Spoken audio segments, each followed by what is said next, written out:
Hi, and welcome to the next episode of Belly to Belly. And today we're going to talk more about how to prepare best for SelectUSA 2022. And we're joined by one of our great friends from the state of Wisconsin, Katy Sinnott. Welcome, Katy. How are you today? I'm really good, Bill. I'm excited to be here. We're so happy that SelectUSA is coming back in person. Really excited. Oh, I know. It feels like we're kind of having withdrawal, and it'll be so good to see everybody in person again this year. And I know you all have been participating for quite a few years, probably since the beginning. And as you look at SelectUSA and you think about your services, what is WEDC, the Wisconsin Economic Development Corporation? What do you do to help companies coming into Wisconsin?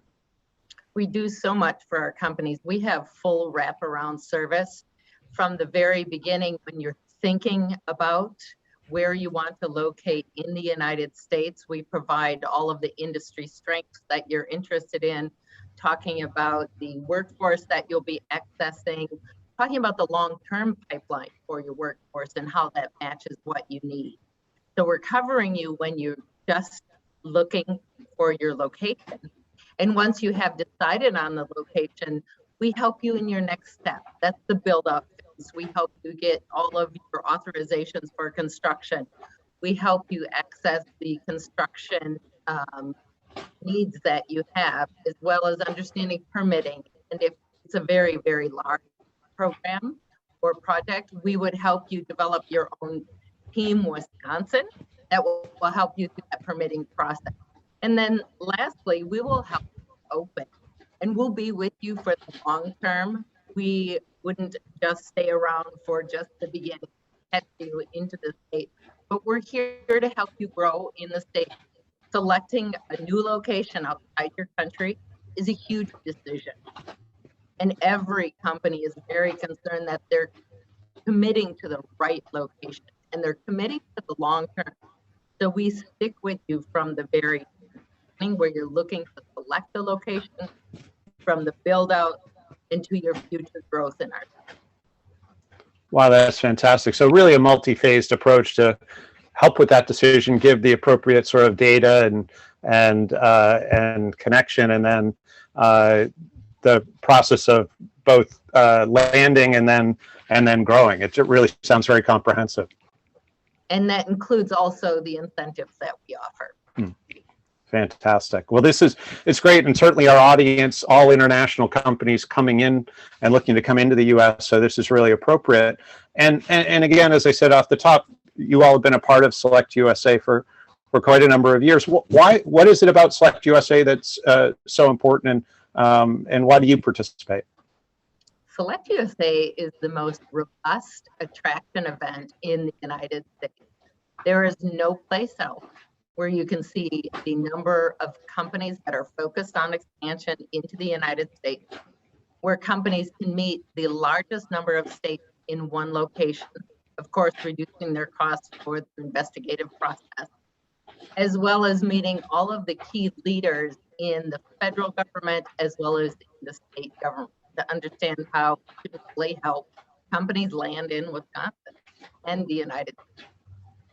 That's wonderful. Actually, I've heard people refer to it as the World Cup of U.S. market entry. It's kind of where you can see everybody all in one room and be very efficient in terms of making those connections. So yeah, right. Yeah, companies really can easily target the states that they're interested in, walk booth to booth, have the similar discussions with each state, and get a great understanding of what each state has to offer in the event.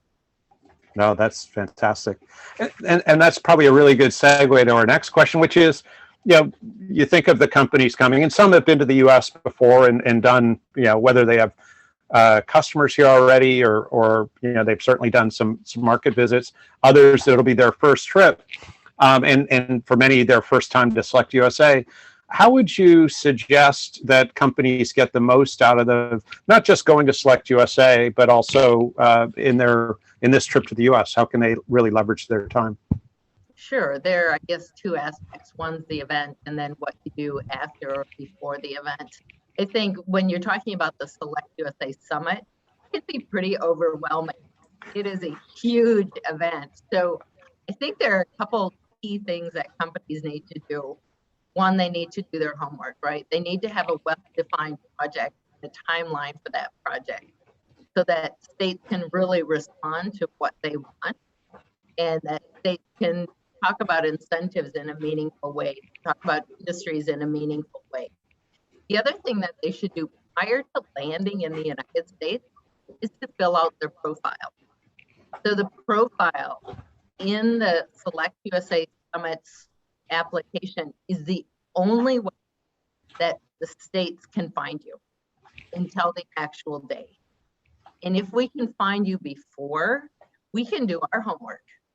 We can identify the groups and companies that make sense to our state. We look at our industry strengths and we match them to the companies that are coming into the United States to attend this event. Without that completed, I think that the companies really miss out on some extra research that could be done prior to their coming here.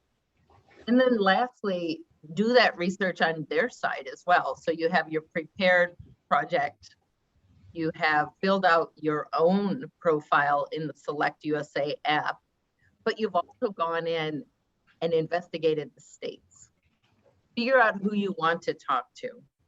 You know, just hopping around from booth to booth will make you exhausted, and you'll have lots of conversations, but they may not meet your objectives. So be laser focused in what you're trying to achieve at this very large event, and seek out those people that will help you meet those objectives. So that's what I would recommend for the event itself, because it's big and there are a lot of people, and it's really key that you prepare for this event.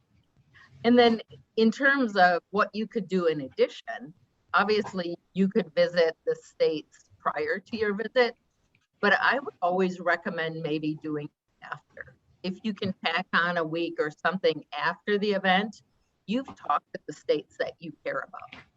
You really, I think if you have a well-prepared project, you've done your homework, you've talked to the right states, you probably have narrowed your list. So the opportunity is, while everything is hot, go and visit those states. They will welcome you very warmly. So take advantage of that time in the United States. Yeah, there's so many great nuggets there. And the other actually really interesting thing about staying an extra week after is you could be in the U.S. for the 4th of July holiday, which is, you know, it's it's our best. It's our best time of the year, and a great time to visit. You know, one of the things that stands out to me too, that you said that I hadn't thought about it, because we don't necessarily see the conference from the same aspect completely, but the profile and its relevance to empowering the states to come prepared to really help companies, specific companies that are coming to the conference, makes so much sense. And yeah, I mean, certainly a great way to help leverage your time and really sort of delegate some of that research out to organizations that can be of most assistance to you. So yeah, that makes a ton of sense. Well, this has been great, Katy. And any other items that are while we have a minute, just what are the kind of the big industries that that you're looking to attract to Wisconsin? I know you have such a vibrant base of industries, but what are the kind of the top few? Would love to talk about that. Wisconsin is a heavy manufacturing state. We have manufacturing across all of our driver industries. 16% of our workforce is in manufacturing. The US average is 6%. So our driver industries include advanced manufacturing in every single element. So if you look at biohealth, we do pharmaceutical manufacturing, all sorts of medical equipment manufacturing, food and beverage. Everyone knows we're great at cheese and beer, but we're also #1 in the United States in food processing equipment. Freshwater technology, we lead in the world in freshwater technology. Energy, power, and control, a huge historic industry in Wisconsin and one that is evolving with the times. And of course, we have aviation and aerospace, which is the components that go into those, into the airplanes. So all of those things are really important to Wisconsin. But if you remember one thing, remember we manufacture. That's at the heart and soul of what we do. Wow, that I had no idea you were that high in manufacturing. 16% is a huge number. That's wonderful. Well, congratulations. Well, this has been great. I so appreciate you taking the time today, and we'll share your the WEDC's information in the description, and certainly encourage our audience to like and subscribe so you can stay tuned to future episodes. Again, Katy, really appreciate you taking the time today. Well, thanks for having me, Bill. We can't wait to get there in June. Yeah, same here. Look forward to seeing you.